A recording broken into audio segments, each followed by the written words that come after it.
Hace 57 años los cubanos decían: viene Fidel Castro y la Sierra Maestra no tiene importancia. Aquí lo manejamos, salimos de este bárbaro de Batista, nos hacemos a Castro y a Castro después lo absorbe el sistema y convivimos con él. Hace 57 años se quedaron sin país. Lo que está abierto, lo único que está abierto en Cuba son las cárceles. Todo el sistema productivo cubano se arruinó. La gente vive en la miseria. Y han vivido lo que han podido vivir de regalo de la Unión Soviética, que les dio las millonadas de dólares que no ha repartido los Estados Unidos en toda América Latina, y han vivido últimamente de los regalos que les da el chavismo y el madurismo, es decir, han vivido de regalo, han sobrevivido de milagro. Ahora, cuando se les acaba el petróleo de Chávez y de Maduro, se preguntan: ¿y ahora de qué vivimos la mala vida que tenemos? Hace cerca de 20 años, los venezolanos decían: Chávez, eso no vale la pena, ese es un golpista, ese es un militar cheverongo que habla de cosas tontas y que habla de socialismos y que habla de tonterías. No vale la pena lo de Chávez, con tal de que salgamos de estos políticos corruptos, vámonos con Chávez. Perdieron el país y lo perdieron hasta el punto en que no tienen que comer. Los colombianos vivimos de espaldas a la realidad de que nuestros hermanos venezolanos no tienen que comer. El proyecto de inflación para este año es del 700%. Les acaban de subir el salario 50%. Luego le queda un 650% a los venezolanos para que puedan comer.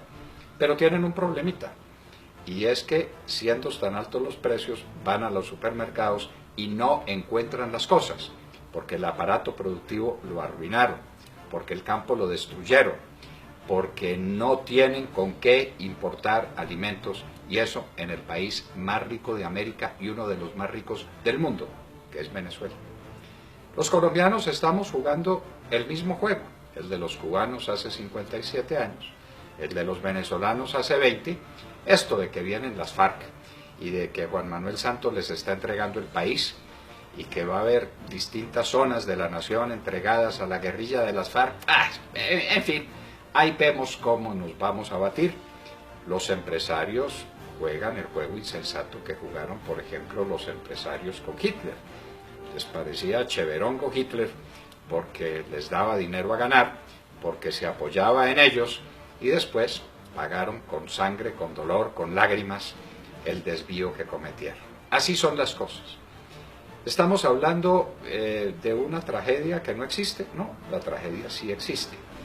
¿Y cómo se puede comprobar esa tragedia? Bueno, si ustedes fueron al mercado hoy, encontrarían que pueden comprar menos cosas porque los precios se subieron a las nubes.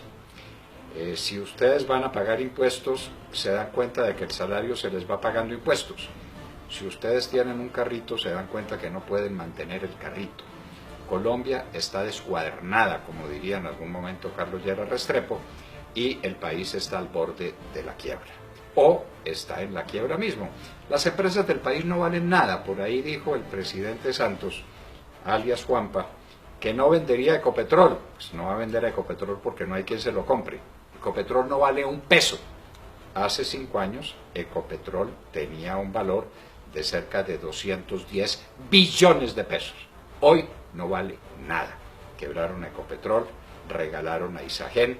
El problema de Reficar es de unas dimensiones colosales, pero eso sí, estamos en condiciones de refinar un petróleo que no estamos produciendo. No sé si usted sabe, querido amigo, que el cálculo es que dentro de 5 años Colombia no tendrá una gota de petróleo, ni una. Habremos agotado todas las reservas en los próximos 5 años. ¿Esto es casualidad? ¿Puede ser un gobierno tan torpe como eso para producir estos resultados? Para destruir la clase media, para destruir la clase productiva, para que la gente se encuentre con que no tiene que comer. ¿O esto es voluntario? Y ustedes se preguntarán: ¿cómo hay alguien tan loco, tan malo, que destruya un país a sabiendas? Sí, señores, los que quieren hacer de Colombia un país comunista están dando el primer paso indispensable para que un país sea comunista, y es que esté en la miseria. ¿Ustedes tienen noticia de un país rico que se haya vuelto comunista? ¿Ustedes tienen noticia de un país próspero y de un país seguro en sí mismo que se haya dejado manejar por una banda de truanes y de canallas? Eso no existe. La primera condición para tomarse un país es pauperizarlo. La pauperización es un término que no me estoy inventando. Es un término completamente caro a los comunistas, que saben que solo pauperizando las naciones las pueden dominar. La gente en la pobreza se prende de cualquier cosa, y un Estado que les tire una migaja de pan les da lo suficiente para comer. En eso andan todavía algunos venezolanos, diciendo, somos Maduro, porque Maduro nos da unas migajas de pan. Eso es lo que está pasando. La ruina, la quiebra de Colombia no es una casualidad. De lo que se ve venir, tenemos un ejemplo muy claro con lo ocurrido en Conejo, La Guajira, municipio de Fonseca. El gobierno de Juanpa, con la plata de ustedes, queridos amigos, se trajo unos bandidos que estaban en La Habana en un jet charter privado. ¿Ustedes han montado alguna vez en un jet privado? Estoy seguro que no. Ellos sí, estos asesinos, estos canallas, estos secuestradores de niños, montan en jet charter costeado por ustedes. Pasaron una noche en Valledupar, pero no en un cambuche, por supuesto. Lo pasaron en el Hotel Sonesta, por cuenta de ustedes. Al día siguiente, los esperaba un helicóptero, pagado por ustedes, que los llevó a Conejo, en La Guajira. Y oh sorpresa, a La Guajira llegan, no se sabe la cifra exacta, 200, 300, 500 guerrilleros, armados hasta los dientes, con cananas llenas de balas, con fusiles de última generación. Los fusiles malitos que tenían eran los Galil, robados a soldados asesinados por ellos. No hay otra forma posible de que un guerrillero tenga un Galil sino sobre la base de un soldado muerto. Muy bien, 200, 300 o 500. ¿Cómo se movilizan? ¿Cómo llegan 300 bandidos de esos armados con fusiles de última generación hasta un municipio de La Guajira que queda, un corregimiento de La Guajira que queda al pie de Fonseca? ¿Dónde está una de las unidades militares más importantes del país? La unidad Rondón. ¿Por qué no se movilizó? Porque tenía orden de violar la Constitución y la ley, porque tenía orden de quedarse en su sitio, porque tenía orden de entregarle la tierra colombiana a los bandidos. Pues ahí estuvieron. Se tuvieron que movilizar por la noche, la pasaron tranquilamente. Al día siguiente estuvieron todo el día en Conejo, oyendo unas arengas. ¿Dichas a quiénes? ¿A la gente del Conejo? No solamente. Trajeron buses, más de 30 buses se dice, de distintos lugares de la costa, con gente que venían a oír esas arengas. 30 buses no se movilizan fácilmente. Vaya, contrátelos y después me cuenta cómo es. Y llénelos de gente. Y dele a esa gente comida y desayuno y almuerzo. Háganlo por experimento. Pues llegaron al Conejo, oyeron a estos bandidos de las FARC echarles las arengas que quisieron, se tomaron la escuela. Asaltar una escuela con fusiles es un delito de lesa humanidad, de esos que no se perdonan según el Tratado de Roma. Pues eso hicieron.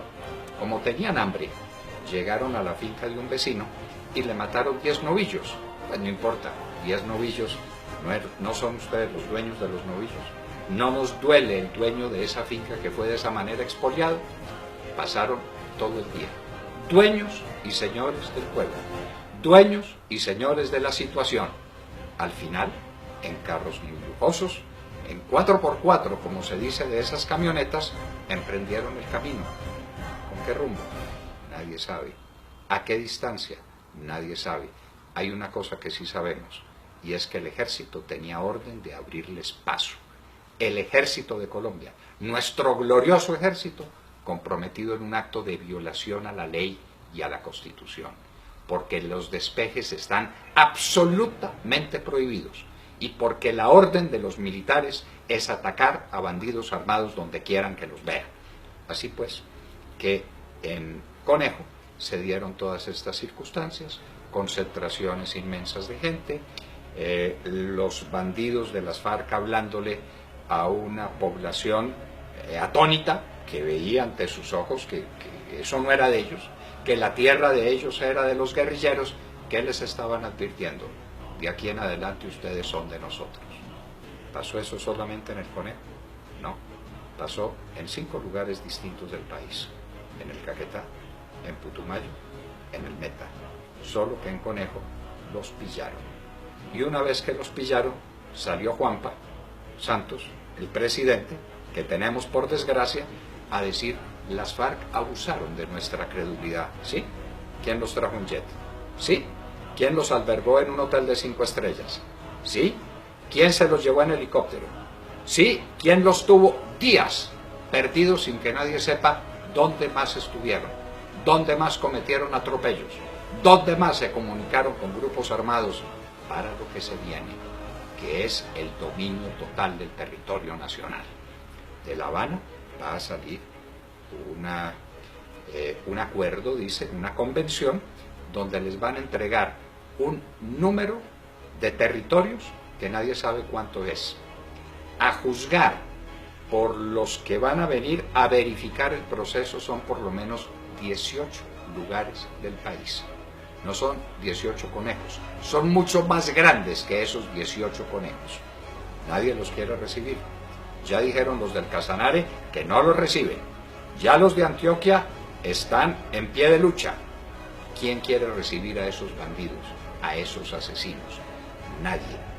Santos está hablando de una guerra que no existe, cuando teníamos plena seguridad en los últimos días del gobierno de Uribe, y a lo largo prácticamente de los 8 años del gobierno de Uribe, nos están armando una guerra que calculan ellos que van a ganar, inclusive con la ayuda de nuestro ejército.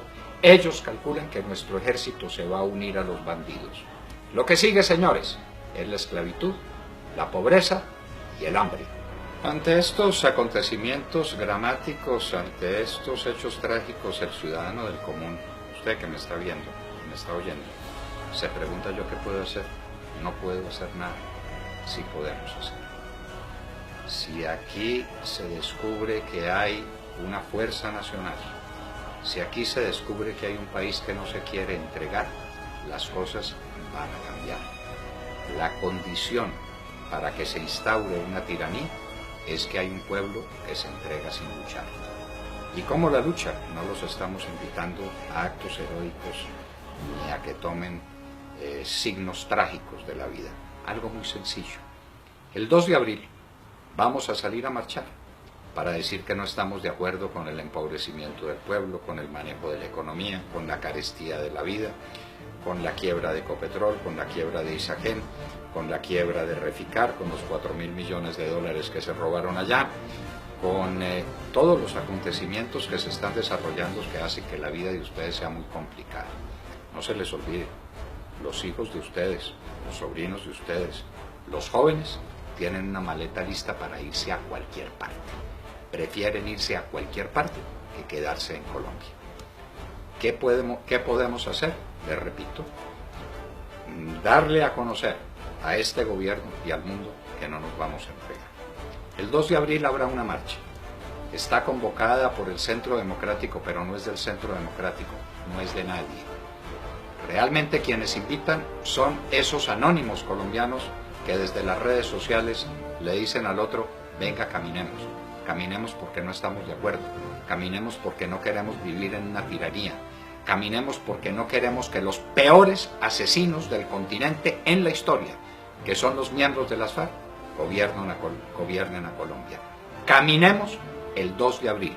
Es una oportunidad. Si algún día pasa lo que pasa, usted dirá orgulloso: al menos caminé el 2 de abril.